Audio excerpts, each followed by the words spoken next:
Lo que el viento se llevó, de Margaret Mitchell, narrado por De Gales Alma. Tercera parte, capítulo 24. El brillante resplandor de la mañana, filtrándose a través de las frondas de los árboles, despertó a Scarlett. Durante un momento, entumecida por la violenta postura en que había dormido, no pudo recordar dónde estaba.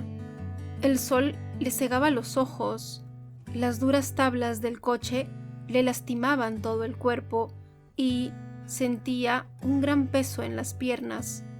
Procuró incorporarse y advirtió que lo que pesaba tanto era Wade, que había dormido con la cabeza apoyada en sus rodillas. Los pies descalzos de Melanie le tocaban casi la cara y Prissy estaba enroscada bajo el asiento del vehículo, como un gato negro, con el bebé entre ella y el cuerpo de Wade. Entonces lo recordó todo. Se sentó y miró, inquieta, a su alrededor. Ningún yanqui a la vista, gracias a Dios. Su escondrijo no había sido descubierto durante la noche. Ahora lo recordaba todo. El viaje de pesadilla desde que se apagaron los pasos de Red, la interminable noche, el camino oscuro, lleno de baches y piedras, a lo largo del cual avanzaron entre tumbos, las profundas cunetas en que el coche se deslizaba y la energía, nacida del temor, con que Prissy y ella hubieron de empujar las ruedas para sacarlo de ellas. Recordó, estremeciéndose profundamente, las varias veces que había tenido que conducir el caballo, que se resistía a avanzar a través de campos y bosques, cuando sentían aproximarse soldados e ignoraban si eran amigos o enemigos. Y recordó también los momentos de angustia cada vez que una tos, un hipo o un lamento del sollozante Wade podía delatar su presencia a los hombres que se cruzaban con ellos. ¡Oh! Aquel camino negro en el que los hombres parecían fantasmas, en el que las voces se apagaban y solo se percibían sordas pisadas sobre la capa de polvo del suelo, el débil sonar de las bridas agitadas y el crujir de las correas de los atalajes. Y aquel terrible momento en el que el caballo, extenuado, se negó a seguir y la caballería y los cañones de pequeño calibre pasaban estrepitosos a su lado en la oscuridad, mientras ellas contenían la respiración, sintiendo a los soldados tan cerca que casi los podían tocar, percibiendo el olor a sudor de sus cuerpos. Cuando por fin llegaron a las cercanías de Rough and Ready, algunos aislados fuegos de campamento indicaban el sitio donde la retaguardia de Lee esperaba órdenes para replegarse. Allí dieron un rodeo, cruzando casi 2 kilómetros de campo labrado, hasta que el resplandor de las hogueras se diluyó a sus espaldas. Entonces, Scarlett perdió el camino en la oscuridad y rompió a llorar al no hallar la senda de carros que tan bien conocía. Cuando al fin la encontró, el caballo cayó en uno de sus profundos surcos y se negó a levantarse, por mucho que ella y Prissy tiraron de las riendas. Tuvo que desengancharlo y luego, extenuada de fatiga, se retiró al coche para extender las doloridas piernas. Recordaba, como algo muy lejano, la débil voz de Melanie, una vocecita que suplicaba antes de quedarse dormida. «Scarlett, ¿no hay un poco de agua?» Y ella había contestado, durmiéndose antes de que las palabras acabasen de brotar de su boca. «No, no la hay». Ahora era ya de día y el campo tranquilo y sereno, verde y dorado, brillaba bajo el sol naciente. No se veían soldados, estaba hambrienta y sedienta, dolorida y acalambrada, y, sobre todo, maravillada de que ella, Scarlett O'Hara, que nunca podía dormir sino entre sábanas de hilo y sobre suaves colchones de pluma, hubiese descansado hoy como una labriega sobre unas duras tablas. Sus ojos, medio cegados por el sol deslumbrante, se fijaron en Melanie. La angustia le cortó la respiración. Melanie, pálida e inmóvil, parecía muerta. Sí, muerta, como una de esas ancianas cuyo rostro muestra al morir las huellas de largos sufrimientos y aparece encuadrado por una masa de cabellos revueltos. Pero Scarlett se sintió aliviada al observar que el pecho de Melanie palpitaba, aunque débilmente. Su cuñada, pues, había sobrevivido a la terrible noche. Se puso la mano sobre los ojos, como una visera, y miró en torno. Vio que habían pasado la noche bajo los árboles, en el jardín de una hacienda. Una senda enarenada y cubierta de gravilla se extendía ante sus ojos, describiendo caprichosos recodos bajo una doble hilera de cedros. «¡Estamos en Malory!», pensó, y su corazón saltó jubiloso ante la idea de que iban a encontrar amigos y ayuda. Pero un silencio de muerte dominaba la plantación. Cascos de caballos, ruedas y pies habían pisoteado el suelo de un lado a otro, aplastando la hierba y tronchando los matorrales. Miró la casa. En vez de los blancos muros que tan bien conocía, solo distinguió un rectángulo prolongado de cimientos de ennegrecido granito y dos altas chimeneas que levantaban sus ladrillos ahumados entre las hojas calcinadas de los árboles inmóviles. Exhaló un profundo y doliente suspiro. ¿Encontraría a Tara así, arrasada hasta los cimientos, silenciosa como la muerte? Ahora no debo pensar en eso, se dijo precipitadamente. Debo evitar estas ideas. Si lo pienso otra vez, se me caerá el alma a los pies. Pero, a su pesar, el corazón le palpitaba aceleradamente, y cada uno de sus latidos parecía gritar: ¡A casa! ¡Deprisa! ¡A casa! ¡Deprisa! Debían marchar enseguida camino de Tara, pero antes surgía encontrar alimento y, sobre todo, agua. ¡Agua! Sacudió a Prissy para despertarla. Prissy giró los ojos de un lado a otro y la miró. «Dios mío, señora, yo que no pensaba despertar hasta hallarnos en la tierra de promisión». «Aún nos queda un buen trecho para llegar», contestó Scarlett, mientras se esforzaba en alisar sus desgreñados cabellos. Tenía la cara húmeda y todo el cuerpo empapado de sudor. Se sentía sucia, llena de polvo, desaliñada. Casi temía oler mal. Sus ropas estaban arrugadas por haber dormido con ellas puestas. Jamás había sentido más cansancio y disgusto en su vida. Los músculos, cuya existencia nunca notara antes, le dolían por los insólitos esfuerzos de la noche anterior, y cada movimiento le causaba una aguda sensación de dolor.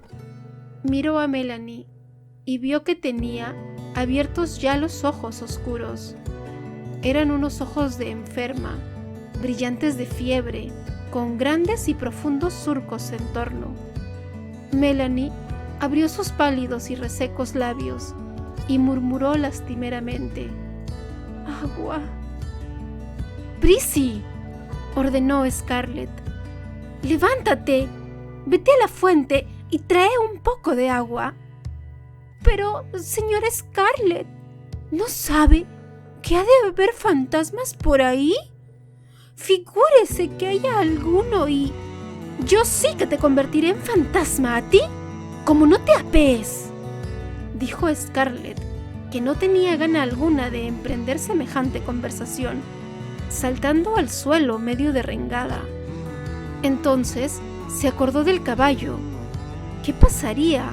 ¡Dios mío! ¿Si había muerto durante la noche? Cuando lo desenganchó, parecía a punto de expirar. Dio presurosamente la vuelta al vehículo y vio al animal tendido de lado. Si ya no vivía, era cosa de maldecir a Dios y morir ella también. Había alguien en la Biblia que había hecho lo mismo, maldecir a Dios y morir. Ella comprendía ahora lo que debió experimentar el personaje bíblico, pero el caballo vivía aún, respirando fatigosamente, con sus ojos dolientes medio cerrados. Pero vivía. Un poco de agua le devolverían los ánimos. Prissy, de mala gana, salió del coche y siguió a Scarlett por la avenida, entre gemidos y lamentos. Detrás de las ruinas se veían las encaladas barras de los negros, silenciosas y desiertas bajo los árboles que las sombreaban. Entre los barracones y las ennegrecidas ruinas estaba el pozo. El cubo, atado a la cuerda, se hallaba en el fondo. Entre ambas lo izaron tirando de la cuerda, y cuando el cubo de agua fría surgió de la oscura profundidad, Scarlett sumergió ansiosamente los labios en él y bebió con gran estrépito, salpicándose el agua todo el vestido. Bebió hasta que una impaciente exclamación de Prissy le recordó las necesidades de los demás. «Yo también tengo sed, señora». «Desata la cuerda, lleva el cubo al coche, da de beber a todos y lo que sobre, ponlo al caballo». «¿Crees que la señora Melanie podrá dar de mamar al niño? Debe estar hambriento».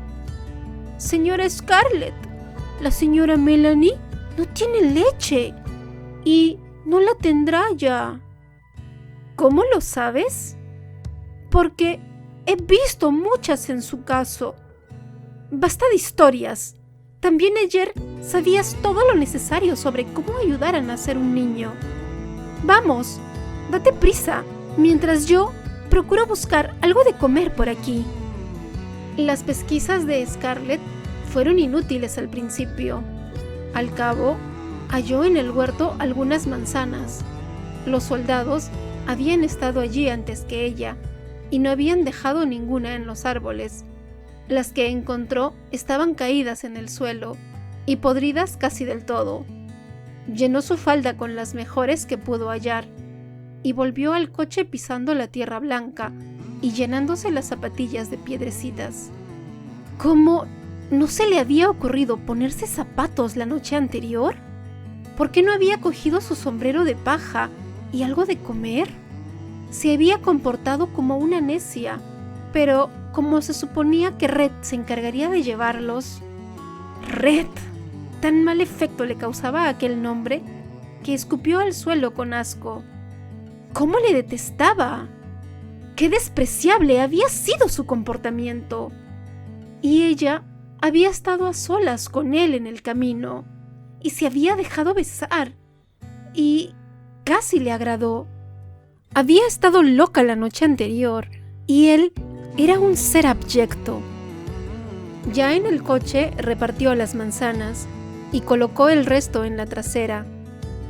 El caballo se había incorporado, aunque no parecía que el agua le aliviase mucho. A la luz del día, su precario estado era más evidente que en la noche anterior. Los huesos de las ancas le sobresalían como los de una vaca vieja. Las costillas se le marcaban como las ranuras de una tabla de lavar, y su lomo era un conjunto de mataduras. Mientras lo enganchaba, se estremecía al tocarlo. Cuando fue a ponerle el bocado, observó que carecía prácticamente de dientes. Era tan viejo como el mundo. Ya que Red ¿Había robado un caballo? ¿Por qué no robaría uno mejor? Subió al pescante e instigó al animal, que se puso en marcha, jadeante, andando tan despacio que Scarlett, una vez en el camino, observó que ella, a pie, hubiera adelantado más. Si no llevase con ella a Melanie, a los 2 niños y a Prissy, qué pronto hubiera llegado a casa, cubriendo a la carrera la distancia que la separaba de Tara, de su madre. No habría hasta Tara más de 20 kilómetros, pero a paso del viejo matalón tardarían todo el día, pues tendrían que aparcarse a menudo para que el animal descansara. ¡Todo el día! Contempló el camino rojizo, surcado por profundas señales allí donde las ruedas de los cañones o las ambulancias lo habían recorrido. Pasarían horas antes de saber si Tara existía y si Ellen estaba allí. Horas antes de concluir aquel interminable y horrible viaje bajo el ardoroso sol de septiembre. Se volvió a mirar a Melanie, que estaba recostada en el asiento, con los ojos entornados para protegerse del sol. Desanudándose el sombrero, lo tendió a Prissy. «Pónselo sobre la cara, le librará los ojos del sol». Luego, al sentir cómo la luz ardiente hería su destocada cabeza, pensó: «Antes de que acabe el día, tendré más pecas que un huevo de perdiz». Jamás en su vida había estado expuesta al sol sin velo o sombrero, ni había empuñado unas riendas sin guantes que protegieran su blanca piel y sus finas manos. Y hoy se encontraba soportando el sol en un destartalado carruaje, con un caballo medio muerto, sucia, sudorosa, hambrienta, desamparada, impotente para hacer otra cosa que caminar a paso de tortuga por un camino desierto. Y pensar que pocas semanas antes había estado segura y tranquila. Hacía tan poco tiempo que todos creían que Atlanta no caería y Georgia no sería tomada. Pero la nubécula que surgiera en el noroeste 4 meses antes se había convertido en una impetuosa tempestad y luego en un huracán desatado que había barrido todo su mundo y destruido toda su serena vida, arrojándola en medio de esta silenciosa y fantasmal desolación. ¿Existiría Tara aún? ¿O también se la había llevado el viento que asolaba Georgia? Fustigó el caballo, procurando estimularle. Las ruedas se bamboleaban como ebrias sobre el camino. La muerte flotaba en el aire. Bajo los últimos rayos del sol crepuscular, los tan conocidos campos y arboledas aparecían verdes y silenciosos, con una quietud sobrenatural que impresionó y colmó de terror el corazón de Scarlett. Cada casa vacía y arruinada que dejaban atrás, cada angosta chimenea que se levantaba, como un centinela sobre ruinas ennegrecidas por el humo, la asustaban más. Desde la noche anterior no habían visto hombre ni animal alguno. Sí, hombres y caballos muertos, y también cadáveres de mulas que yacían en el camino, hinchados, cubiertos de moscas, pero ni un ser vivo, ni lejanos mugidos de ganado, ni cantos de aves, ni un soplo de viento entre los árboles. Solo el cansino rumor del pisar del caballo y los débiles sollozos del niño de Melanie rompían el silencio que los rodeaba. Todo el campo yacía como bajo un maleficio o algo peor, pensaba con escalofrío, como el amado y familiar rostro de su madre, quieto y hermoso, tras las agonías de la muerte. Los antes familiares bosques le parecían ahora llenos de espectros. Habían muerto millares de hombres luchando junto a Jonesboro, y sin duda vagaban ahora por aquellos bosques embrujados, sobre los que brillaba el oblicuo sol de la tarde, a través de las frondas inmóviles.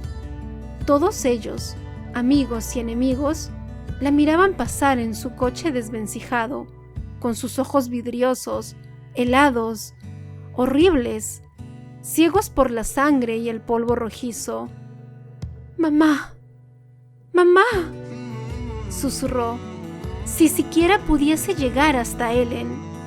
Si, por un milagro divino, Tara estuviese en pie y ella pudiese subir la avenida de árboles, entrar en la casa y ver el amoroso y bello rostro de su madre, sentir una vez más sus manos dulces y expertas que alejaban de ella todos los temores, asir sus faldas y sepultar en ellas el rostro.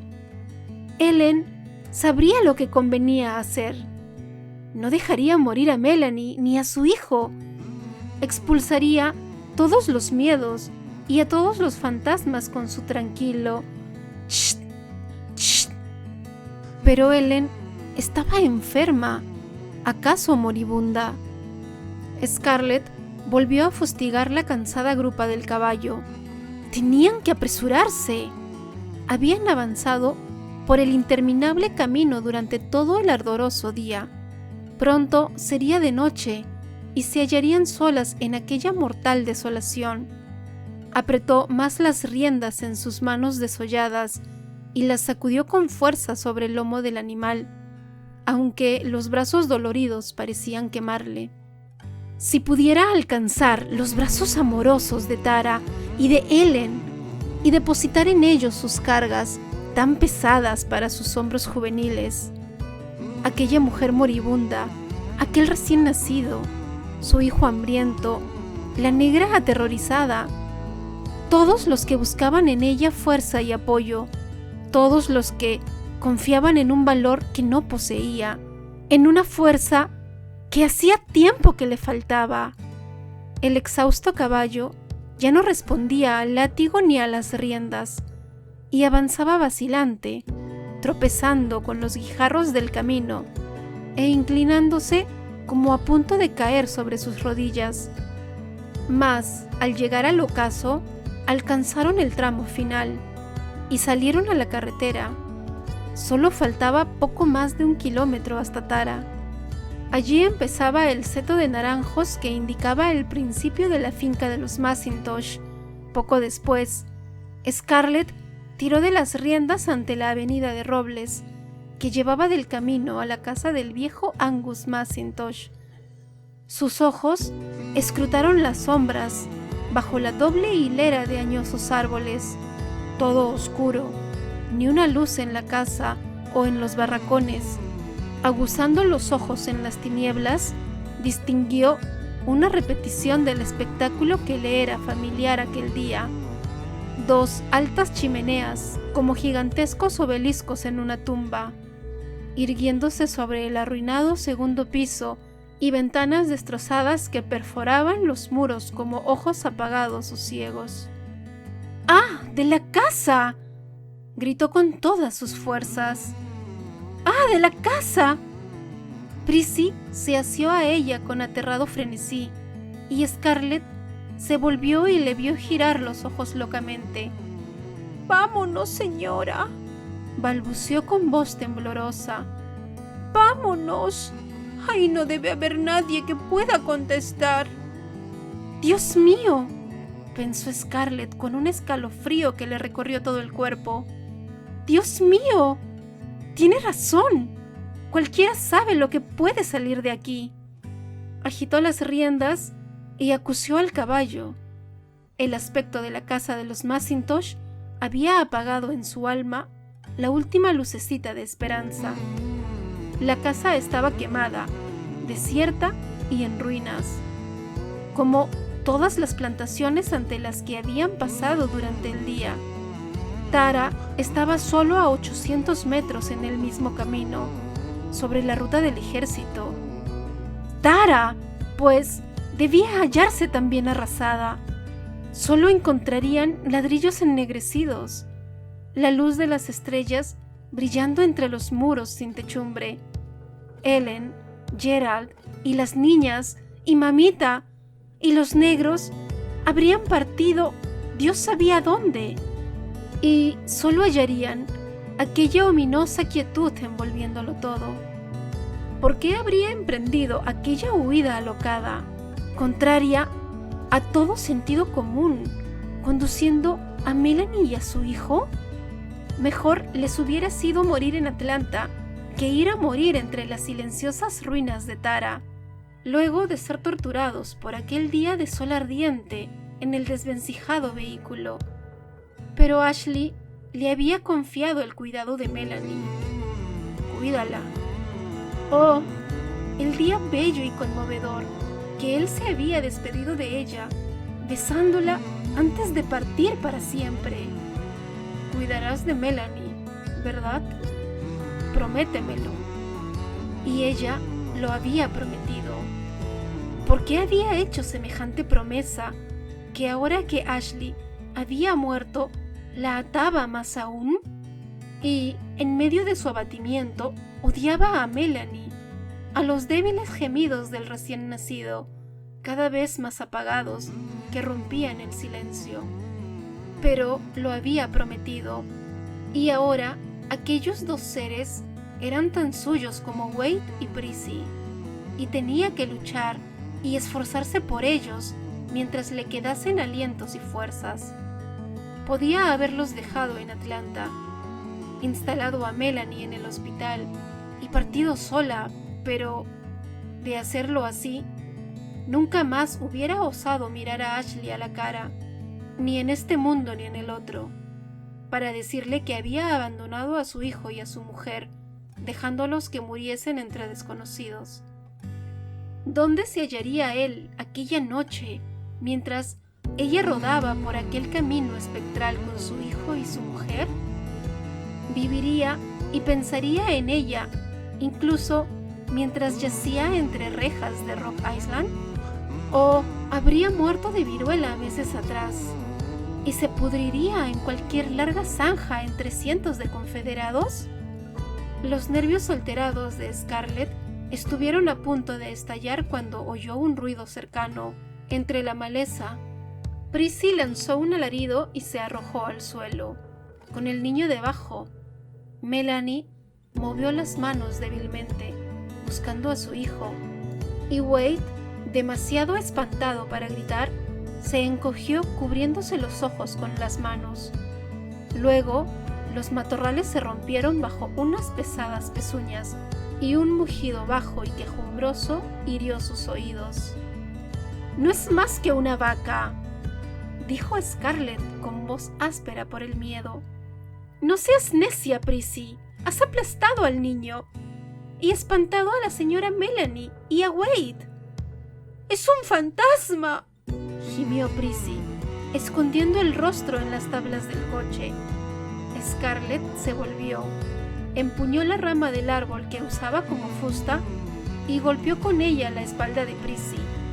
Estaba demasiado exhausta y débil y asustada para tolerar debilidades o sustos en los demás.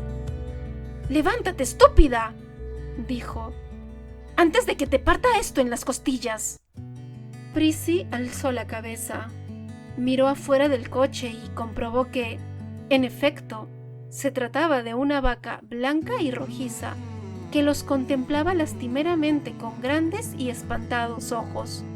La res abrió las fauces y volvió a mugir. ¿Estará herida? Ese mugido no parece normal. Muge porque tiene colmadas las ubres y necesita que la ordeñen, dijo Prissy recuperando parte de su ánimo. Debe ser del ganado de Mackintosh, y los negros la habrán echado al bosque antes que llegasen los yanquis. La llevaremos con nosotros, decidió rápidamente Scarlett, y así tendremos leche para el niño. ¿Cómo vamos a llevar una vaca con nosotros, señorita? Es imposible que nos llevemos una vaca. Las vacas no se dejan llevar si no están ordeñadas, y tampoco podríamos ordeñarla sin atarla primero. Puesto que sabes tanto de eso, quítate las enaguas, córtalas en tiras y ata la vaca a la trasera. Señora Scarlett, ya sabe usted que hace un mes que no llevo enaguas, y aunque las tuviese, no podré hacer nada con ellas. No he tratado con vacas en mi vida y me da miedo. Scarlett soltó las riendas y se levantó la falda. La enagua de encaje Z, la última prenda bonita que le quedaba en buen estado, desanudó la cinta del talle, dejó deslizar la enagua hasta sus pies y arrugó con las manos los pliegues de fino hilo. Red le había traído de Nassau aquella tela y los encajes en el último barco con que pudo burlar el bloqueo, y ella había trabajado una semana para bordarla. Resueltamente la tomó por abajo, se puso una punta entre los dientes y tiró hasta que la tela, con un crujido, se desgarró al fin, en toda su longitud. Continuó rasgándola con furia, empleando manos y dientes, y la enagua quedó en breve hecha tiras. Anudó los extremos de las tiras con sus dedos ensangrentados y llenos de ampollas, temblorosos por la fatiga. «Sujétale esto a los cuernos», ordenó, pero Prissy titubeaba. «Me asustan las vacas, señora. Nunca he andado con ellas. No soy negra de corral, soy negra de casa. Lo que eres tú es una negra imbécil. Y la peor ocurrencia que papá ha tenido en su vida ha sido comprarte», repuso Scarlett lentamente, sin fuerzas ya para estallar en cólera. «Y si puedo recobrar alguna vez el uso de mi brazo, te juro que romperé esta rama en tus espaldas». Pensó enseguida que la había llamado negra y que su madre no lo habría aprobado. Prissy miró con extraviados ojos primero la contraída faz de su dueña y luego a la vaca, que mugía plañideramente. Scarlett le pareció menos peligrosa, así que se asió al costado del coche y permaneció donde estaba. Scarlett se apeó del pescante, se sentía medio derrengada, casi rígida, y cada movimiento le causaba una tortura en los doloridos músculos. No era Prissy la única que temía a las vacas. Scarlett las había temido siempre, y aún la más inofensiva vaca lechera le parecía una cosa estremecedora. Pero ahora no era cuestión de pararse en temores minúsculos cuando la rodeaban tantos temores grandes. Afortunadamente, la vaca era muy mansa. En su congoja había buscado la compañía humana y no hizo ningún movimiento amenazador mientras le ataba las tiras de la enagua en torno a los cuernos. Scarlett anudó el otro extremo de la improvisada cuerda a la trasera del coche lo mejor que sus estropeados dedos le permitieron. Al ir a trepar de nuevo al pescante, una inmensa fatiga la acometió y se tambaleó un instante, presa del vértigo. Se sujetó a un borde del coche para no caer. Melanie abrió los ojos y, viéndola a su lado, murmuró: «¿Estamos ya en casa, querida?» «¿En casa?» Ardientes lágrimas acudieron a los ojos de Scarlett al oír semejante palabra. «¡En casa!» Melanie ignoraba que no había casa alguna y que estaban solas en el mundo desolado y enloquecido. «Aún no», contestó con la mayor amabilidad que le permitía el nudo en su garganta. «Pero llegaremos pronto. Acabo de encontrar una vaca y así tendremos leche para ti y para el niño». «Pobrecillo», susurró Melanie, tendiendo débilmente la mano hacia su hijo y dejándola caer desfallecida. Trepar al pescante requirió todas las fuerzas de que Scarlett disponía, pero al cabo lo consiguió. El caballo, con la cabeza caída, se negaba a andar. Scarlett lo fustigó implacablemente. Confiaba en que Dios le perdonase el maltratar de aquel modo a un animal fatigado. Y si no le perdonaba, lo mismo daba. Después de todo, Tara estaba cerca, y tras medio kilómetro más, el caballo podía dejarse caer de una vez entre las varas si quería. Al final, el animal arrancó lentamente. El coche crujía y la vaca mugía lúgubre a cada paso. Aquel doliente mugido del animal penetraba de tal modo los nervios de Scarlett que estuvo tentada de detenerse y desatarlo. ¿De qué le servía llevar la vaca si en Tara no había nadie? Ella no sabía ordeñarla, y si lo intentaban, seguramente el animal cocearía al que pretendiera exprimir sus doloridas ubres. Pero ya que la tenía, sería mejor conservarla. Era casi lo único que le quedaba en este mundo. Los ojos de Scarlett se nublaron al iniciar la subida de una suave ladera. En la otra vertiente se hallaba Tara, pero enseguida sintió un inmenso abatimiento. El decrépito animal no podía subir la colina. Y pensar que la cuesta le había parecido tan suave, tan poco empinada, cuando la trepaba al galope de su jaca de aladas patas. Parecía imposible lo empinada que se había vuelto desde la última vez que la viera. Jamás podría remontarla el caballo con una carga tan pesada. Se apeó con dificultad y tomó al animal por la brida. «Bájate, Prissy», ordenó, «y baja a Wade también. Llévale en brazos o de la mano. Da el pequeño a la señorita Melanie». Wade rompió en lágrimas y sollozos. Scarlett solo pudo distinguir entre ellos. «Oscuro, oscuro. Wade tiene miedo. Señora Scarlett, no puedo andar. Tengo los pies llagados y me aprietan los zapatos. Como Wade y yo no pesamos mucho». «¡Baja! ¡Baja antes de que te tire yo del coche! Y como lo haga, te dejo sola en la oscuridad. ¡Venga!».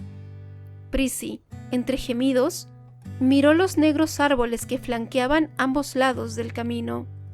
Aquellos árboles temibles que acaso la cogiesen y se la llevasen si abandonaba el cobijo del coche.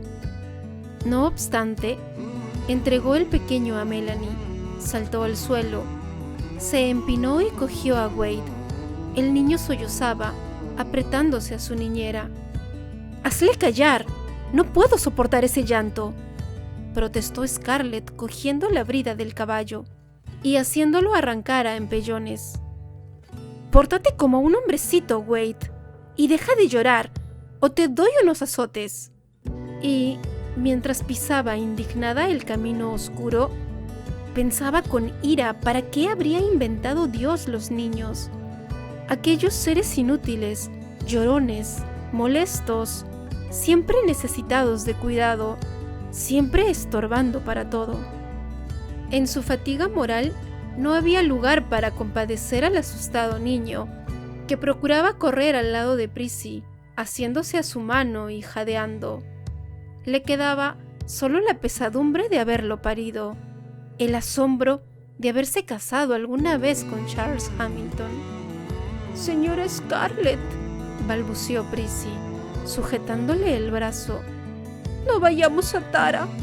No debe de haber nadie. Se habrán ido todos. Puede que hayan muerto. Sí, mamá también y todos los demás». El eco de sus propios pensamientos enfureció a Scarlett. Se libró de los dedos que apresaban su brazo. «Bien, dame la mano de Wade. Puedes sentarte y quedarte aquí si quieres». «No, señora, no». «Entonces cállate». Qué lentamente caminaba el caballo. La espuma que su boca dejaba caer mojaba la mano de Scarlett. Rememoró unas palabras de la melodía que una vez cantara con Red. No podía recordar el resto.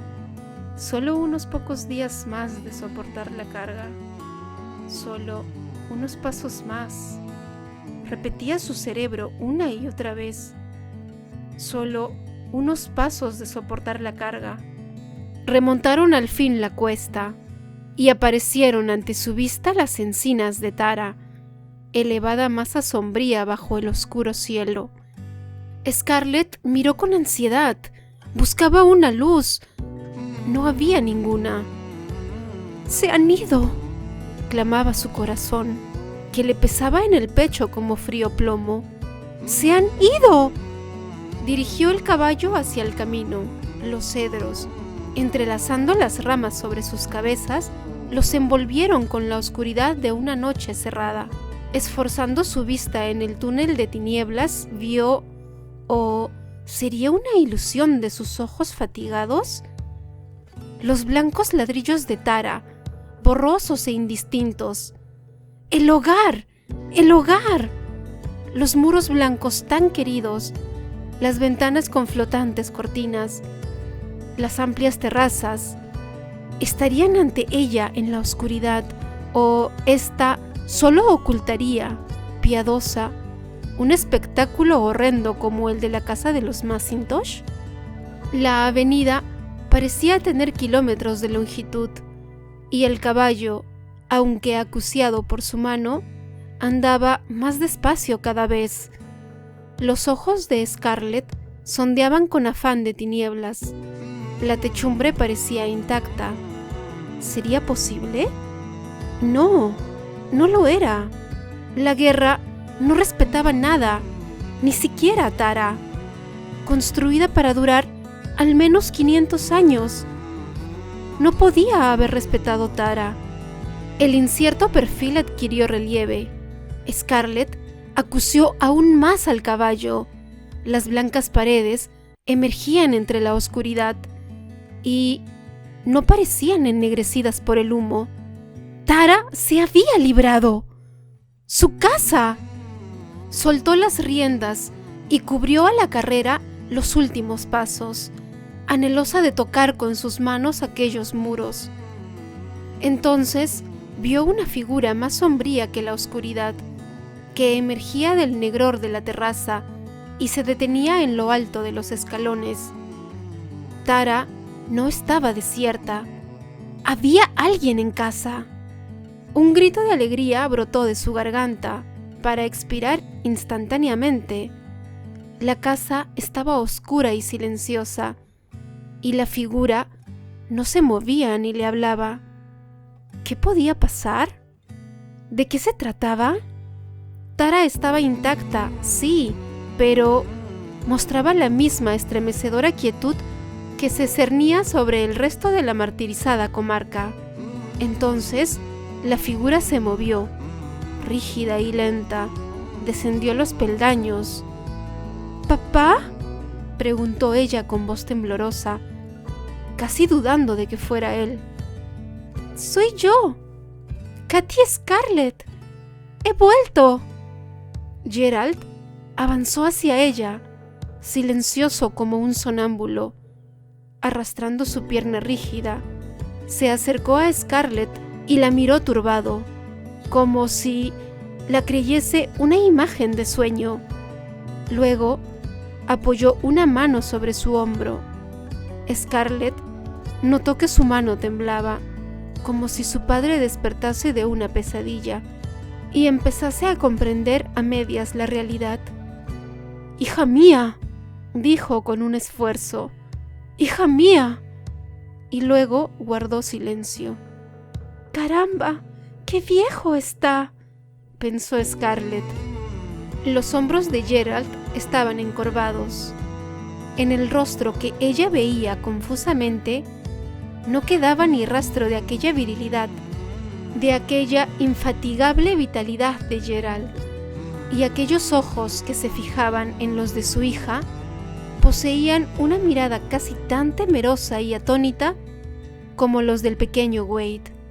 Gerald no era más que un hombre viejo y vencido, y ahora el miedo a las cosas desconocidas que la rodeaban la dominó, tal como si emergiese de pronto de las tinieblas y cayese sobre ella, sin que pudiese hacer más que permanecer allí, muda, mirando a su padre, con todo el torrente de preguntas que se le ocurrían, acumulando inquieto en sus labios.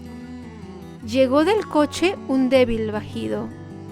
Gerald pareció sobreponerse dificultuosamente a sí mismo. «Son Melanie y su hijo», murmuró Scarlett rápidamente. «Ella está muy mal. La he traído hasta aquí». Gerald retiró la mano del hombro de su hija. Mientras avanzaba despacio hacia el coche, era como una fantasmal apariencia del antiguo dueño de Tara, acogiendo a los huéspedes. Sus palabras parecían brotar de recuerdos ensombrecidos. «Prima Melanie». La voz de Melanie contestó con un murmullo indistinto. «Prima Melanie, esta es tu casa. 12 Robles está incendiado. Tienes que quedarte con nosotros». La conciencia de los prolongados sufrimientos de Melanie impulsó a Scarlett a la acción. Una vez más, la acuciaba la urgencia del presente, la necesidad de acostar a Melanie y a su hijo en un lecho blando y de ocuparse de algunos detalles necesarios para ellas. «Hay que llevarla, no puede andar». Se oyó un rumor de pies y una oscura silueta surgió de las tinieblas del vestíbulo. Era Pork. Bajó corriendo los escalones. «¡Señora Scarlett! ¡Señora Scarlett!», gritó. Scarlett le cogió los brazos. Pork, parte integrante de Tara, tan querido como sus ladrillos y sus frescos corredores. Sintió caer sus propias lágrimas sobre sus manos, mientras él le daba torpes palmaditas, exclamando: «Estoy muy contento de que haya vuelto. Estoy muy...». Prissy prorrumpió en sollozos mezclados con incoherentes palabras. «Poque, Poque querido». Y el pequeño Wade, alentado por la debilidad de las personas mayores, comenzó a lloriquear de nuevo y a gemir. «Wade tiene sed». Scarlett procuró poner orden en el desconcierto. «La señora Melanie y su hijo están en el coche. Pork, haz el favor de transportarla con cuidado y llevarla al cuarto de invitados de la parte de atrás. Prissy, coge al pequeño y a Wade, llévalos adentro y da a Wade un vaso de agua. ¿Está mamita aquí, Pork? Dile que la necesito». Galvanizado por su voz imperiosa, Pork se acercó al coche y comenzó a atrafagarse en su trasera. Melanie exhaló un quejido cuando él medio la levantó y medio la arrastró fuera del colchón de pluma en que la joven pasara tantas horas.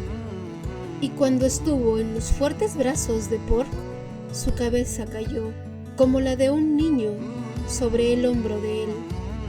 Prissy, con el pequeño en brazos y Wade de la mano, lo siguió por los anchos escalones y desapareció en la oscuridad del vestíbulo.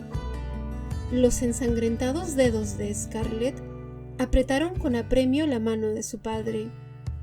«¿Se han curado, papá?» «Las niñas mejoran». Se hizo un silencio. Una idea demasiado monstruosa para expresarla con palabras comenzó a dibujarse. Ella no podía hacerla salir a sus labios. Una y otra vez carraspeó, pero una súbita sequedad parecía haber obstruido su garganta. ¿Sería aquella la respuesta al enigmático silencio de Tara? Gerald habló como si contestara a la pregunta que rondaba su mente. «Tu madre», dijo, y se detuvo. «¿Mamá?» «Tu madre murió ayer». Asida con fuerza del brazo de su padre, Scarlett avanzó por el ancho y oscuro vestíbulo que, aún en la oscuridad, le resultaba tan familiar como siempre, procurando no tropezar con las sillas de alto respaldo con el armario vacío, con el viejo armario de patas en forma de garras. Se dirigió instintivamente al despachito de la parte trasera de la casa, donde Ellen acostumbraba sentarse para hacer sus interminables cuentas.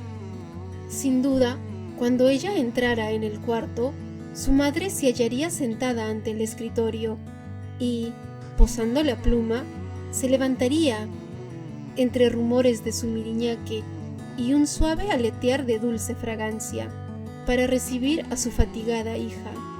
Ellen no podía haber muerto, por mucho que papá lo dijera, repitiéndolo luego una vez y otra, como un loro que solo conoce una frase. Murió ayer, murió ayer, murió ayer. Oh, qué extraño era no sentir ahora nada, salvo una debilidad que encadenaba sus miembros como con férreas cadenas y un hambre que hacía temblar sus rodillas. Pensaría en su madre después. Arrancó de su mente a su madre por el momento para no andar tropezando estúpidamente como Gerald o sollozando monótonamente como Wade. Pork bajó los anchos escalones, dirigiéndose a sus dueños, apresurándose hacia Scarlett como un animal aterido hacia la lumbre. ¿Por qué no la enciendes?, preguntó la joven. ¿Cómo está la casa tan oscura, Pork? Trae velas. Se han llevado todas las velas, señora Scarlett. Todas, menos una ya casi consumida, que empleamos para buscar las cosas en la oscuridad. Mamita usa como luz una mecha de trapo en un plato lleno de grasa para cuidar a las señoritas Sue Ellen y Carrín. Trae la vela que queda, ordenó Scarlett. Llévala al gabinete de mamá. A su gabinete. Pork se dirigió al comedor, arrastrando los pies, y Scarlett, avanzando en la habitación en tinieblas, se dejó caer en el sofá. El brazo de su padre seguía apoyado en el codo de ella, desvalido, suplicante, confiado, como solo suelen serlo los brazos de los muy niños o de los muy viejos. Es ya muy viejo, un viejo fatigado, pensó Scarlett de nuevo, asombrada por su propia indiferencia al constatarlo. Osciló una luz en la habitación. Pork entraba llevando una vela medio consumida en una salsera. El oscuro aposento recobró la vida, con el hundido y viejo sofá en que se sentaban, con el alto escritorio que se elevaba hacia el techo, con la frágil silla labrada de mamá ante el escritorio, con las filas de casilleros donde aún se veían papeles escritos con su fina letra, con la gastada alfombra. Todo estaba igual, pero Ellen faltaba. Ellen, con su tenue perfume de limón y verbena, y la dulce mirada de sus ojos entornados.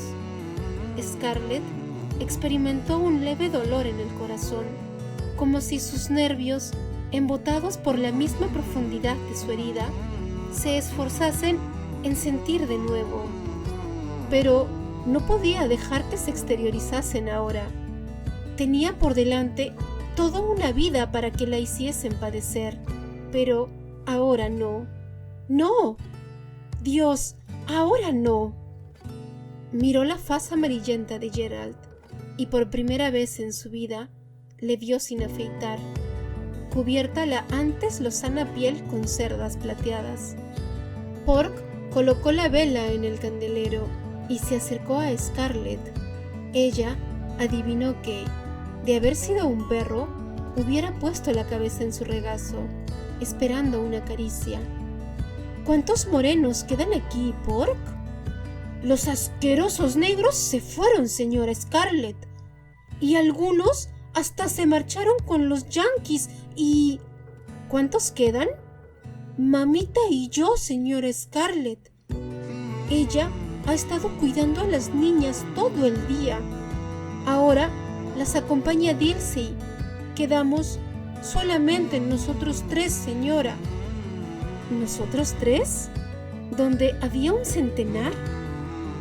Scarlett, con un esfuerzo, irguió la cabeza sobre el dolorido cuello. Comprendió que tenía que hablar con voz firme. Con gran sorpresa suya, las palabras le afluyeron tan fría y naturalmente como si la guerra no hubiese existido nunca, y le bastara un simple ademán para tener 10 sirvientes alrededor. «Estoy hambrienta, Pork. ¿Hay algo que comer?» «No, los yanquis se han llevado todo». «¿Y el huerto?» «Dejaron los caballos sueltos en él». «¿Han escarbado también los bancales de ñamés?» Algo análogo a una sonrisa de complacencia se dibujó en los gruesos labios del hombre. «Me había olvidado de ellos, señora Scarlett. Deben de seguir en su sitio. Los yanquis no debían de haberlos visto nunca. Y habrían creído que eran raíces y... La luna saldrá pronto. Vete a coger unos cuantos y ásalos. ¿No hay maíz? ¿Ni guisantes secos? ¿Ni pollos?» «No, señora, no. Los pollos que no se comieron aquí mismo los yanquis se los llevaron colgados de los arzones». Siempre los yanquis. ¿No acabarían nunca sus fechorías? ¿No les bastaba quemar y matar? Necesitaban también dejar mujeres y niños y desamparados negros morirse de hambre en el país que habían desolado. «También tengo unas manzanas que mamita enterró al lado de la casa, señorita. Es lo que hemos comido hoy». «Tráelas antes de ir por los ñamés, Pork. Y, además, Pork, me siento tan débil. ¿No hay vino en la bodega? ¿Ni licor de moras?» «La bodega, señora, fue el primer sitio donde entraron». Una angustiosa náusea, mezcla de hambre, sueño, cansancio y violentas emociones, abrumó a Scarlett. Hubo de asirse fuertemente a las rosas talladas de los brazos del sofá. «¿No hay vino?», exclamó con desaliento, recordando las interminables hileras de botellas de la bodega, y un recuerdo acudió a su memoria. «Pork, ¿y aquel whisky que papá enterró en la barrica de madera de roble junto al atracadero?» Otra sombra de sonrisa, de agrado y respeto, iluminó la negra faz. «¡Qué listísima es usted, señora Scarlett! Y yo me había olvidado de eso. Pero ese whisky no puede ser bueno, señora Scarlett. No tiene más que 1 año. Y además, el whisky no es bueno nunca para las señoras». «¡Qué estúpidos eran los negros! Nunca se les ocurría nada. Y pensar que los yanquis querían liberarlos. Pues será lo bastante bueno para esta señora que ves y para papá. Date prisa, Pork. Tráenos 2 vasos, menta y azúcar, y yo prepararé un poco de jarabe». «Señora Scarlett, ya sabe usted que no hay azúcar en Tara desde yo que sé cuándo. Y los caballos devoraron toda la menta y los yanquis rompieron todos los vasos». «Si dice otra vez los yanquis, grito, es intolerable», pensó ella, y manifestó en voz alta: Está bien, trae el whisky pronto, lo tomaremos solo». Y, mientras él se volvía, añadió: «Aguarda, Pork, hay tantas cosas que hacer que no me acuerdo de todas. Ah, sí, he traído un caballo y una vaca. Hay que ordeñar la vaca, desenganchar el caballo y darle de beber. Di a mamita que se ocupe de la vaca, que se arregle como pueda para sujetarla. El niño de la señora Melanie se morirá de hambre si no toma algo y...» «La señora Melanie no puede...» Y Pork se interrumpió delicadamente. «La señora Melanie no tiene leche. Dios mío, mamá se hubiera desmayado de oírla hablar así. Bueno, señora Scarlett, pero Dilsey puede darle de mamar. Dilsey ha tenido otro niño y seguramente podrá amamantar a los dos. ¿De modo que tienes otro niño, Pork? Niños, niños, niños. ¿Por qué crearía Dios tantos niños? Pero no era Dios quien los creaba, no, sino la gente necia. Sí, señora, es muy grande, muy gordo y muy negro. Di a Dilsey que deje a las niñas, yo las cuidaré, que dé de mamar al niño de la señora Melanie y que haga lo que pueda por ella. Y di a mamita que se ocupe de la vaca y que lleve ese pobre caballo a la cuadra. No hay cuadra, señora Scarlett. Los yanquis la demolieron para usar la madera como leña. No me hables más de lo que han hecho los yanquis. Di a Dilsey que se ocupe de lo que te he dicho. Y tú, ve por el whisky y por unos ñamés. Pero no tengo luz para ir, señora. ¿No puedes usar una astilla? No hay astillas. Los yanquis... Arréglate como puedas. No me importa cómo. Pero trae lo que te digo. ¡Y pronto! Pork se deslizó afuera del cuarto al notar que la voz de Scarlett adquiría una inflexión de enojo. Ella se quedó sola con Gerald. Le palmeó suavemente un muslo. Notó lo flácidos que estaban aquellos miembros en que antes se marcaban sus duros músculos de jinete. Era preciso hacer algo para sacarle de aquel decaimiento, pero no quería preguntarle por Ellen. Más tarde, sí, cuando ella pudiese soportarlo. ¿Por qué no han quemado Tara? Gerald la contempló fijamente un momento, como sin oírla. Ella repitió la pregunta. Porque, contestó él trabajosamente, utilizaron la casa como cuartel general. ¿Los yanquis en esta casa?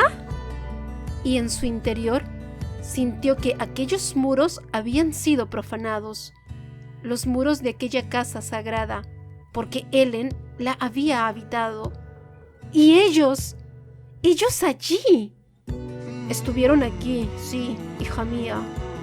Vimos el humo de 12 robles al otro lado del río antes de que llegaran, pero India y Honey y algunos de los negros se habían refugiado en Macon, así que no nos preocupamos por ellos.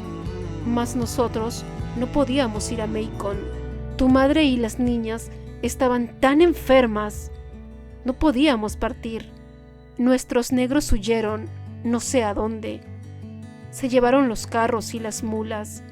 Mamita, Dilsey y Pork se quedaron, y a las niñas y a tu madre no podíamos trasladarlas. Sí, claro. No debía dejarle hablar de su madre. Había que comentar cualquier cosa, aunque fuera que el propio general Sherman había utilizado el despachito de su madre como cuartel general. De cualquier cosa. Los yanquis avanzaron sobre Jonesboro para cortar el ferrocarril. Vinieron a millares carreta arriba, desde el río, con caballos y cañones a miles también. Y los esperé en el porche de la puerta principal. Valiente papaíto, pensó Scarlett con el corazón rebosante. Papá afrontando al enemigo en las escaleras de Tara, como si tuviese detrás un ejército en vez de tenerlo delante. Me dijeron que me fuese, que iban a quemar la casa, y yo les dije que para quemarla pasarían sobre mi cadáver. No podíamos irnos porque las niñas y tu madre... ¿Y entonces? Era terrible volver de nuevo siempre al tema de Ellen. Les dije que en la casa habían enfermas de tifus y que hacerlas salir era matarlas, que quemaran la casa si les placía y desplomaran el techo sobre nosotros. Yo no quería abandonar Tara. Su voz se dio paso al silencio. Miró distraídamente los muros. Scarlett comprendió. Tras los hombros de Gerald se apiñaban demasiados antecesores irlandeses, demasiados hombres que habían muerto por unos pocos metros de tierra, luchando hasta el fin, antes que abandonar los hogares en los que habían vivido, labrado, amado, engendrado hijos. Les dije que tendrían que quemar la casa con 3 mujeres moribundas dentro, pero que no nos iríamos. Y el joven oficial, que era un caballero. ¿Un yanqui caballero? Vamos, papá. Un caballero. Se fue al galope y volvió a poco con un capitán, un médico que examinó a las niñas y a tu madre. ¿Dejaste que entrara un maldito yanqui en su alcoba? Tenía opio y nosotros no. Logró salvar a tus hermanas. Sue Ellen sufría una hemorragia. El hombre se mostró tan amable como pudo, y cuando dijo a los soldados que ellas estaban mal, no quemaron la casa. Entraron, eso sí, y vino no sé qué general con su estado mayor. Ocuparon todos los cuartos, menos el de las enfermas, y los soldados... Se interrumpió, demasiado fatigado para proseguir. Su enérgica barbilla se inclinó pesadamente sobre las ahora fofas masas de carne de su cuello y su pecho. Con un esfuerzo continuó. Acamparon en los alrededores de la casa, en todas partes, en el algodón, en el maíz. La hierba quedó cubierta por el azul de sus uniformes. Aquella noche encendieron 1.000.000 de hogueras de campamento, arrancaron las vallas y echaron los maderos al fuego para guisar con ellos, y después los cobertizos y los establos y el ahumadero. Mataron las vacas, los cerdos y los pollos, y hasta mis pavos, los preciosos pavos de Gerald, también perdidos. Se llevaron las cosas, incluso los cuadros, algunos muebles, la vajilla y la plata. Pork y mamita hicieron no sé qué con la plata. La metieron en el pozo, no me acuerdo ahora. La voz de Gerald sonaba trémula. Luego libraron una batalla desde aquí, desde Tara. Si vieras qué ruido, gente galopando y corriendo por todas partes, y después los cañones de Jonesboro sonaban como un trueno. Hasta las niñas lo oían, a pesar de estar enfermas, y me decían una y otra vez: «Papá, haz que se callen esos truenos». ¿Y mamá? ¿Sabía que los yanquis estaban en la casa? No lo supo nunca. «Gracias a Dios», dijo Scarlett. «Mamá se evitó esa pena». Ellen nunca lo supo. No oyó jamás al enemigo que ocupaba la planta baja, ni oyó los cañones de Jonesboro, ni supo jamás que la tierra que formaba parte de su corazón era hollada por los yanquis. Yo vi a muy pocos de ellos porque me quedaba arriba con las niñas y con tu madre. Al que más vi fue al joven cirujano. Era amable, muy amable Scarlett. Después de haber trabajado todo el día curando a los heridos, venía a sentarse con ellas. Incluso dejó algunos medicamentos. Me dijo que, cuando ellos se fuesen, las nenas se pondrían bien, pero que tu madre estaba tan delicada, dijo, demasiado delicada para soportarlo. Dijo que le fallaban las fuerzas.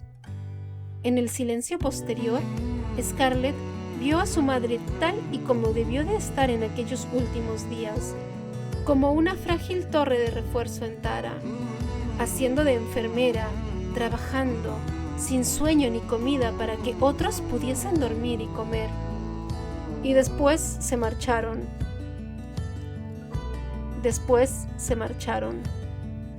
Permaneció en silencio largo rato y luego le cogió la mano.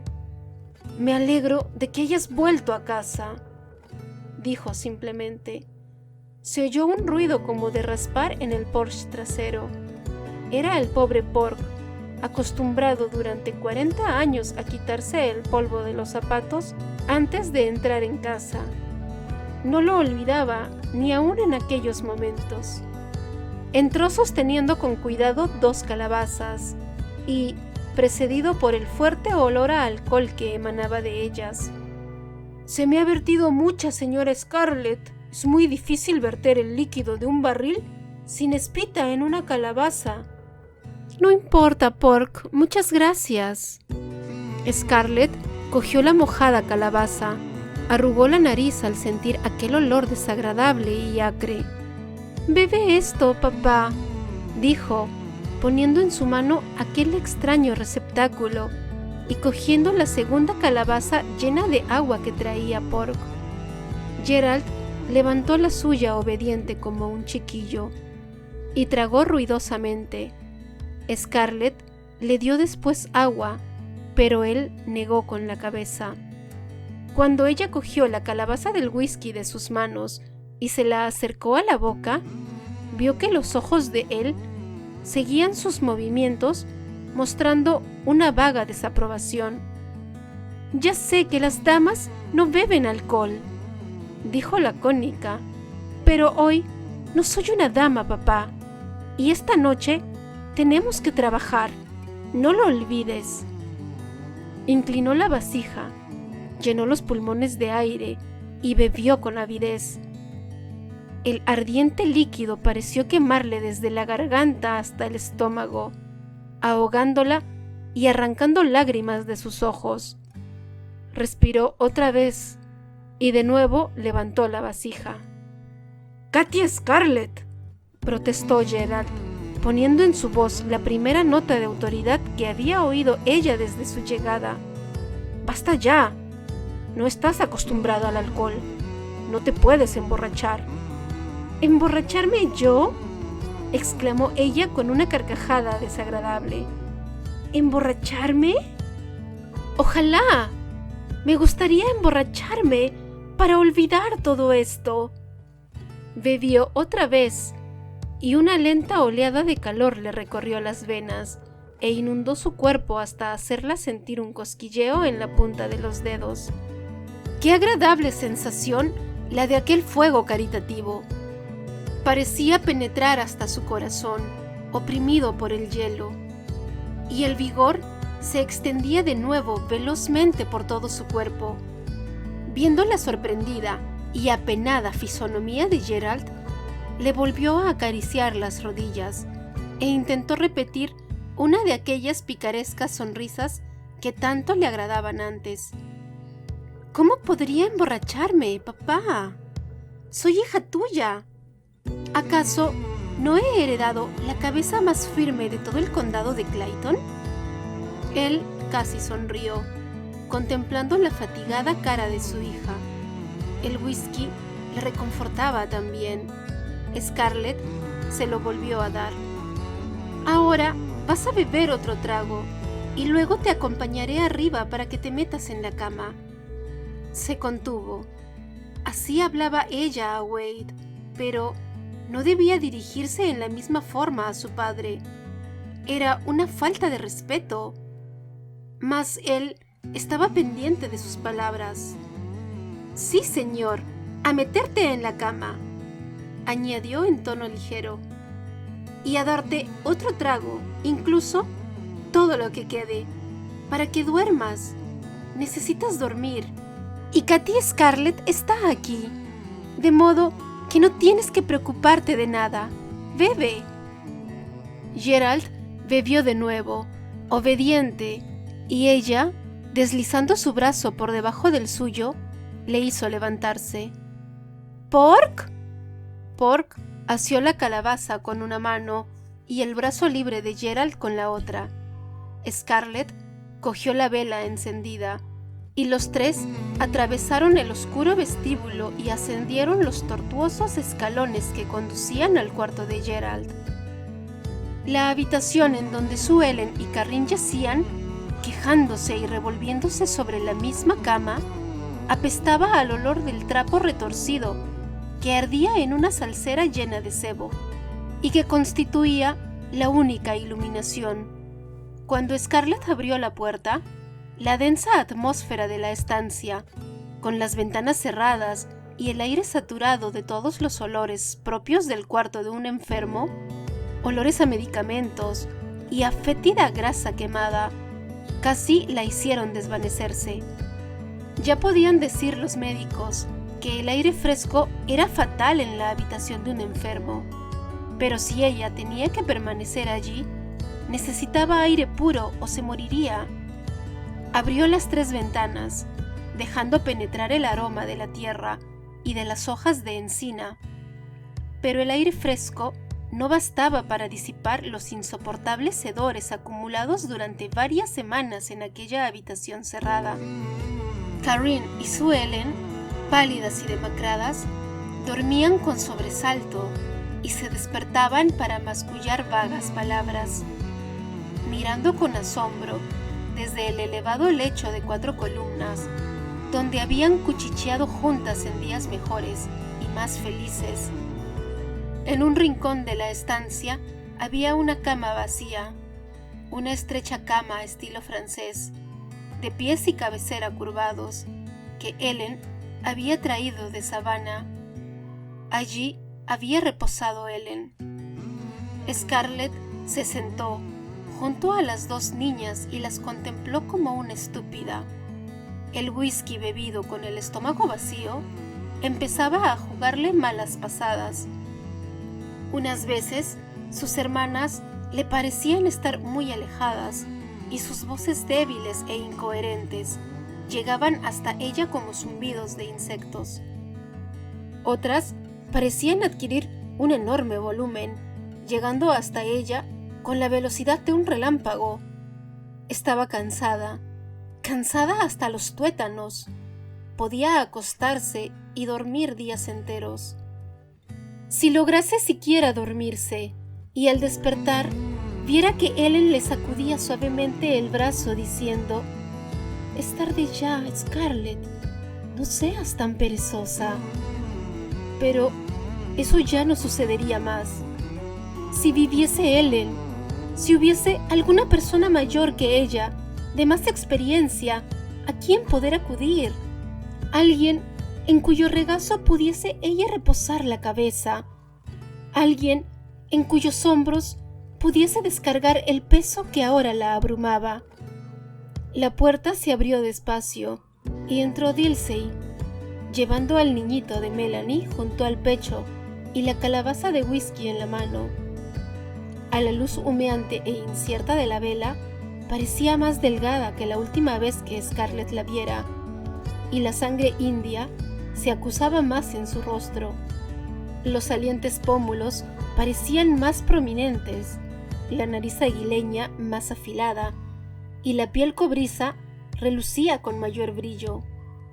Su deslucido vestido de percal estaba abierto por el escote, mostrando un voluminoso y bronceado pecho.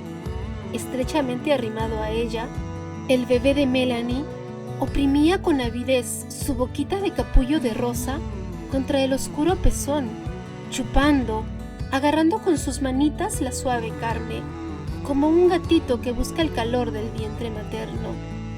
Scarlett se levantó vacilante y posó una mano sobre el brazo de Dilsey. «Fuiste muy buena quedándote, Dilsey. ¿Cómo me hubiera podido ir con esos negros asquerosos, señora Scarlett, cuando su papá fue tan bueno que me compró a mí y a mi pequeña Prissy? Y su mamá ha sido tan buena». «Siéntate, Dilsey». «¿Qué? ¿No extraña el pecho el niño? ¿Y cómo está la señora Melanie?»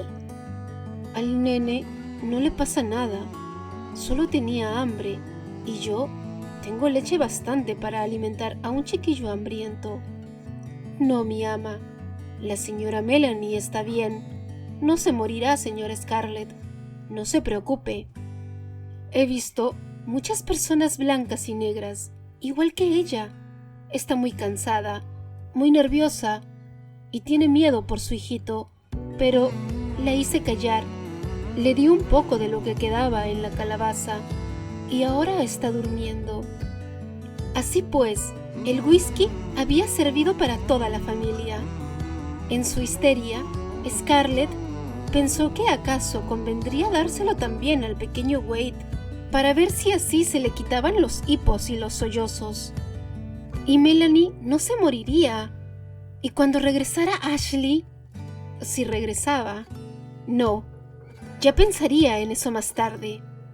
Había tantas cosas que desenredar, que resolver. Si pudiese borrar para siempre las horas de las preocupaciones.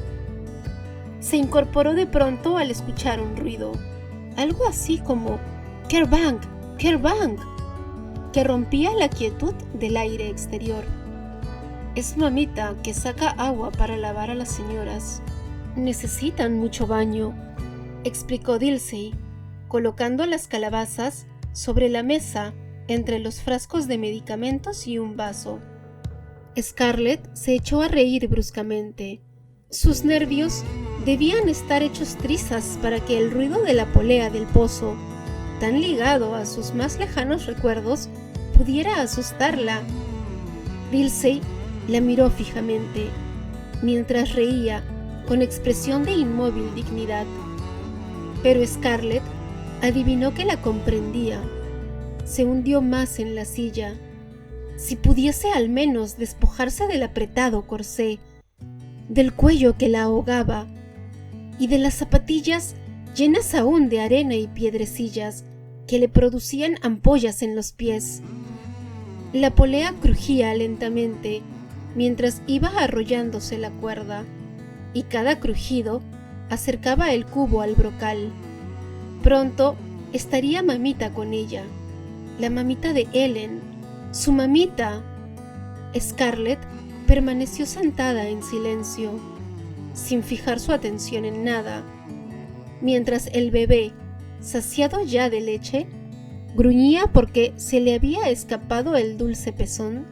Dilsey, silenciosa, también guió la boca del niño para devolvérselo, meciéndole en sus brazos, mientras Scarlett escuchaba el lento arrastrar de los pies de mamita en el patio posterior. Qué tranquilo estaba el aire nocturno. El menor ruido llegaba a sus oídos como un gran estrépito. El vestíbulo superior pareció temblar cuando el pesado cuerpo de mamita se acercó a la puerta. Enseguida entró en la estancia con los hombros encorvados bajo los pesados cubos de madera y su amable rostro negro tristón, con la incomprensible tristeza de la cara de un simio. Sus ojos se iluminaron al ver a Scarlett. Los blancos dientes brillaron al dejar los cubos en el suelo, y Scarlett corrió hacia ella, posando su cabeza sobre los generosos y caídos pechos que habían sostenido tantas cabezas, blancas y negras. Percibió, finalmente, algo de la antigua vida que perduraba allí inmutable, pero las primeras palabras de mamita disiparon su ilusión. «¡Ha vuelto a casa, mi niña! ¡Oh, señorita Scarlett! ¿Qué hacer ahora, muerta la señorita Ellen? ¡Oh, si al menos me hubiera muerto yo con ella! No puedo estar sin la señorita Ellen. Aquí no ha habido más que desdichas y miserias. Cargas demasiado pesadas, niña mía. Demasiado pesadas para soportar». Mientras Scarlett permanecía con la cabeza en el pecho de mamita, reparó en las palabras «cargas» y «soportar». Eran las mismas que se agitaran monótonas en su mente durante aquella tarde. Ahora, con el corazón abatido, recordó el resto de la canción. Solo unos pocos días de soportar la carga que ya nunca ligera nos será. Algunos vacilantes pasos en el camino. Ya nunca ligera nos será. Las palabras se repetían en su fatigado cerebro. ¿No le sería nunca ligera la carga? Volver a Tara, en vez de significar paz y descanso, ¿significaría más cargas aún? Se desprendió de los brazos de mamita y acarició su arrugada frente. ¡Pero si está usted despellejada! Mamita asió las manos ensangrentadas y llenas de ampollas y las contempló horrorizada. ¿Pero cómo, señorita Scarlett? Le tengo dicho siempre que usted debía tener cuidado de su piel. Y tiene también la cara quemada por el sol. Pobre mamita. Seguía pensando en cosas tan futiles a pesar de que la guerra había pasado junto a ella, y a renglón seguido diría que las señoritas con las manos despellejadas y la cara llena de pecas no encontraban marido. Pero no le dio tiempo a formular aquella observación. Mamita, quiero que me hables de mi madre. No he podido soportar que me lo contase papá. Las lágrimas brotaron de los ojos de mamita cuando se inclinó para coger los cubos. En silencio, los llevó junto a la cama y, abriendo la sábana, comenzó a quitar la ropa de noche a Sue Ellen y a Carrine. Contemplando a sus hermanas a la débil y vacilante luz, vio que Carrine llevaba una camisa de dormir hecha jirones y que Sue Ellen estaba envuelta en un viejo negligé, una prenda de hilo parduzco cuajada de hilachas y rotos entredoces de encaje irlandés. Mamita lloraba silenciosamente mientras pasaba la esponja por aquellos flacos cuerpecillos, usando los restos de un delantal viejo para secarlas. Señorita Scarlett, fueron esos, los Slattery, esos cochinos blancos de mala ralea, los que mataron a la señorita Ellen. Ya le dije una y otra vez que de nada servía hacer bien a esa gentuza, pero la señorita era tan dura de cabeza y tan blanda de corazón que no sabía decir nunca que no a los que la necesitaban. ¿Los Slattery?, preguntó Scarlett asombradísima. ¿Qué tuvieron que ver?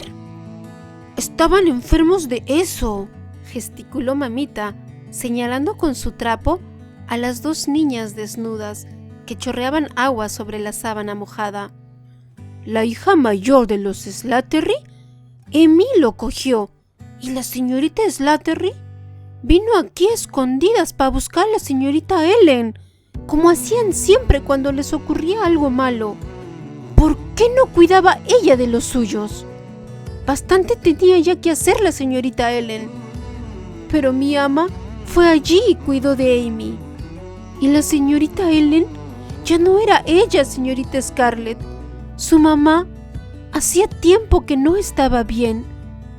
No ha habido mucho que comer por aquí con los comisarios que se llevaban todo lo que teníamos en el campo. Y la señorita Ellen comía siempre como un pajarito. Yo no dejaba de repetirle que no se ocupase de esa gentuza blanca. Pero no me hacía caso. Bueno, cuando parecía que Amy estaba mejor, la niña Carrine lo pilló. Sí, señorita. El tifus saltó de la carreta y pescó a la niña Carrine y después a la niña Sue Ellen. Y claro, la señorita Ellen se puso también a cuidarlas. Con todas esas guerras por ahí y los yanquis al otro lado del río, y nosotros sin saber lo que iba a pasarnos, y con los braceros que huían, me sentía enloquecer. Pero la señorita Ellen estaba siempre tan fresca como una lechuga. Solo le preocupaba no poder encontrar medicinas para las amitas. Y una noche me dijo: mamita, si yo pudiera, vendería mi alma por un pedazo de hielo que poner sobre la cabeza de mis hijas. Y no quería dejar entrar allí al señor Gerald, ni a Rosa, ni a Tina. Solamente a mí, porque yo había pasado ya el tifus. Y luego cayó ella enferma, y vi enseguida que no había nada que hacer. Mamita se enderezó, secándose los ojos con el delantal. Fue muy rápido y ni siquiera aquel buen doctor Yankee pudo hacer la menor cosa. No se daba cuenta de nada, no hablaba y la llamaba, pero ella no conocía a nadie, ni siquiera a su mamita. ¿Y nunca me nombró? ¿Nunca me llamó? No, Encanto. Creía que era otra vez una niña que estaba en Savannah. No llamó a nadie por su nombre. Dilsey se volvió, colocando al niño sobre sus rodillas. Sí, señora, llamó a alguien. ¡Tú a callar, negra retinta! Mamita se encaró con Dilsey con amenazadora violencia. Silencio, mamita. ¿A quién llamó? ¿A papá? No, a su papá no. Fue la noche en que quemaron el algodón. ¿Que quemaron el algodón? ¡Habla pronto! Sí, todo el algodón. Los soldados amontonaron las balas en el corral y les prendieron fuego gritando y cantando. Mirad qué gran hoguera hay en Georgia. 3 cosechas de algodón almacenadas, $150,000 en una fogata. Y las llamas lo iluminaban todo como si fuese de día. Nosotros estábamos asustados por si la casa se quemaba también. Y había tanta luz en esta habitación que se podía ver una aguja en el suelo. Y cuando la luz brilló en la ventana, pareció despertar la señorita Ellen y se incorporó en la cama y gritó en voz alta, una y otra vez: «Philip, Philip». Nunca le había oído ese nombre, pero era el nombre de alguien a quien ella llamaba. Mamita estaba inmóvil, como si se hubiese vuelto de piedra, mirando coléricamente a Dilsey, mientras Scarlett hundía la cabeza entre sus manos. ¿Philip? ¿Quién podría ser? ¿Y qué relación tendría con su madre para que ella muriera llamándole? La larga caminata desde Atlanta hasta Tara había terminado. Había terminado en un muro ciego, en vez de acabar en los brazos de Ellen. Ya nunca más podría descansar como una chiquilla, segura bajo el techo paterno, con la protección del amor de su madre, envolviéndola como en un reconfortante edredón. No había seguridad, ni verdadero asilo al que pudiese encaminarse ahora. Ningún cambio, ninguna vuelta, ningún sendero podían evitar el callejón sin salida al que había llegado. No quedaba ya nadie sobre cuyos hombros pudiese descargar sus pesares. Su padre estaba viejo y aturdido por la adversidad. Sus hermanas, enfermas. Melanie, frágil y débil. Los pequeños, inermes, y los negros, mirándola con infantil fe, cogiéndose a su falda, sabiendo que la hija de Ellen constituía el refugio que la madre había sido siempre para ellos. Por la ventana, a la pálida luz de la luna que se levantaba, Tara se extendía ante sus ojos, abandonada por los negros, con las tierras devastadas y los cobertizos en astillas, como un cuerpo ensangrentado, como su propio cuerpo que se desangrara paulatinamente. Este era ya el término del camino, una vejez entre temblores, enfermedades, bocas hambrientas, manos impotentes, aferradas a sus faldas, y al final de aquel camino no quedaba nada más que Scarlett O'Hara Hamilton, de 19 años, viuda y con un hijo pequeño. ¿Qué iba a hacer con todos ellos? La tía Pittipat y los Barr de Macon podían recoger a Melanie y a su nene. Si las niñas se salvaban, la familia de Ellen tendrían que encargarse de ellas, les gustase o no. Y ella y Gerald podrían recurrir al tío James o al tío Andrew. Miró las flacas figurillas que se agitaban inquietas en la cama, bajo las sábanas oscuras y mojadas por el agua. A su Ellen no la quería. Lo percibía ahora con una súbita claridad. Nunca la había querido. No sentía tampoco gran cariño por Carrine, porque ella era incapaz de querer a nadie que fuese débil, pero llevaba su propia sangre. Formaban parte de Tara. No podía dejarlas toda la vida en casa de las tías, como unas parientas pobres. Los O'Hara en calidad de parientes pobres, comiendo el pan de la caridad y sufriendo. ¡Oh, eso nunca! ¿No había escape en aquel camino sin salida? Su fatigado cerebro funcionaba con gran lentitud. Se llevó las manos a la cabeza, con tanto esfuerzo como si en vez de aire fuese agua lo que tenían que vencer sus brazos. Cogió la calabaza que estaba entre el vaso y la botella y la examinó. Quedaba algo de whisky en el fondo. No podía decir cuánto con una luz tan débil.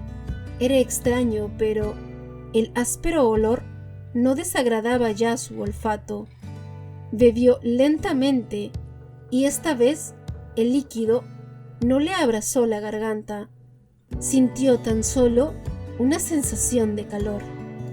Soltó la calabaza vacía y miró en torno suyo.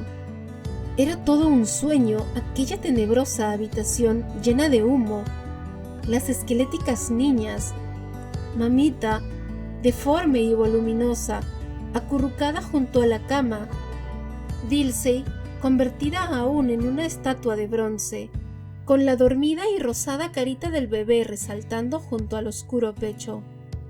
Un sueño del cual despertaría para oler el jamón que se freía en la cocina, para oír las roncas carcajadas de los negros y el rechinar de los carros de labranza que salían hacia el campo y sentir sobre ella la mano insistente y suave de Ellen.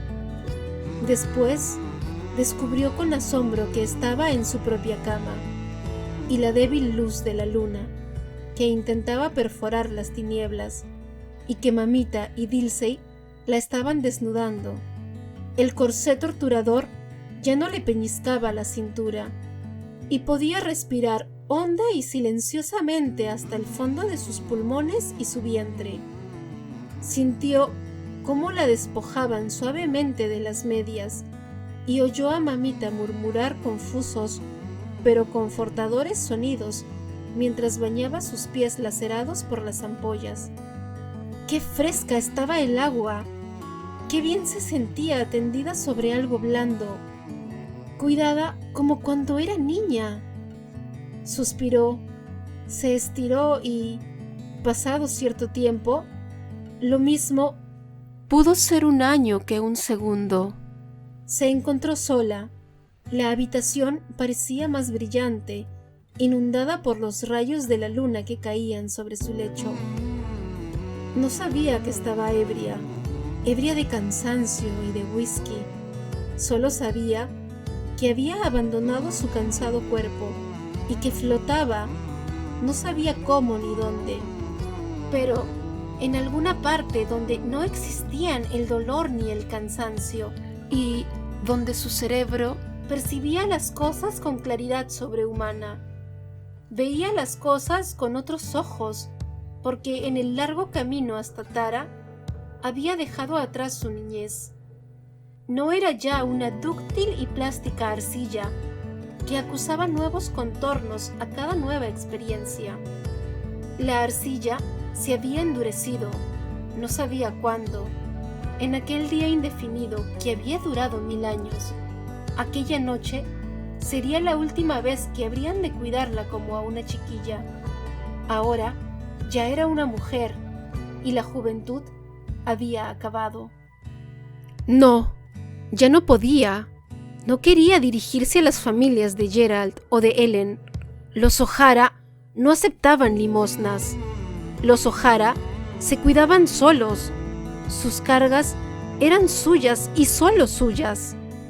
Y las cargas eran para hombres capaces de soportarlas. Pensó sin sorpresa, mirando hacia abajo desde su altura, que sus hombros eran ahora lo suficientemente vigorosos para soportar cualquier peso, ya que habían soportado lo peor que podía ocurrirle. Le resultaba imposible desertar de Tara. Pertenecía a aquellas hectáreas de rojas tierras más de lo que las tierras podían pertenecer a ella. Sus propias raíces penetraban hondamente en el suelo color de sangre y sorbían vida en él, lo mismo que el algodón. Se quedaría en Tara y la sostendría de un modo u otro, y mantendría a su padre, a sus hermanas, a Melanie y al hijo de Ashley, y a los negros. Mañana, ¡oh, mañana! Inclinaría el cuello al yugo. Mañana habría muchas cosas que hacer. Ir a 12 Robles, ir a la finca de los Mackintosh, a ver si había quedado algo en los abandonados huertos, ir a los pantanos del río y dar una batida en busca de cerdos o gallinas perdidos, ir a Jonesboro y a Lovejoy con las alhajas de Ellen. Alguna quedaría que pudiese venderse para sacar con qué comer. Mañana, mañana. Su cerebro funcionaba con mayor lentitud cada vez, como un reloj al que se le acabara la cuerda. Pero la visión persistía. De pronto, los viejos relatos familiares que había oído desde su infancia, que había oído casi aburrida, impaciente y, comprendiéndolos solo a medias, se le aparecieron claros como el cristal. Gerald, sin un centavo, había levantado Tara. Ellen se había sobrepuesto a alguna misteriosa pena. El abuelo Robillard, sobreviviendo al derrumbamiento del trono de Napoleón, había rehecho su fortuna en la fértil costa de Georgia. El bisabuelo Pradham había creado un pequeño reino en la jungla de Haití y lo había perdido, viviendo lo suficiente para que su nombre fuese glorificado en Savannah. Hubo unas Scarlett O'Hara que combatieron entre los voluntarios irlandeses por una Irlanda libre y a quienes ahorcaron en recompensa, y otros O'Hara que murieron en el Boyne, luchando hasta el final por lo que era suyo. Todos ellos habían sufrido aplastantes infortunios y no quedaron nunca aplastados. No habían podido quebrantarlos, ni el derrumbamiento de imperios, ni los machetes de los esclavos sublevados, ni la guerra, ni la revolución, ni el destierro o las confiscaciones. Un hado maligno había podido quizá doblegar su cuello, pero no su espíritu. No habían gemido, sino luchado, y, cuando murieron extenuados pero invictos.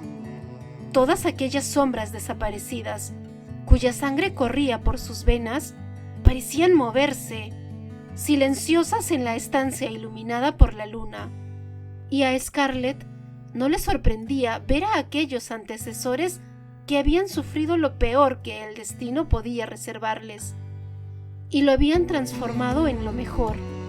Para ella, Tara era su destino, su lucha, y debía conquistarlo. Dio una vuelta en la cama, soñolienta, mientras crecientes sombras envolvían su mente. Estaban realmente junto a ella aquellos hombres de antaño, susurrándole muchas palabras de aliento, ¿o formaba aquello parte de su sueño? Tanto si estáis como si no estáis, murmuró amodorrada. Buenas noches y muchas gracias.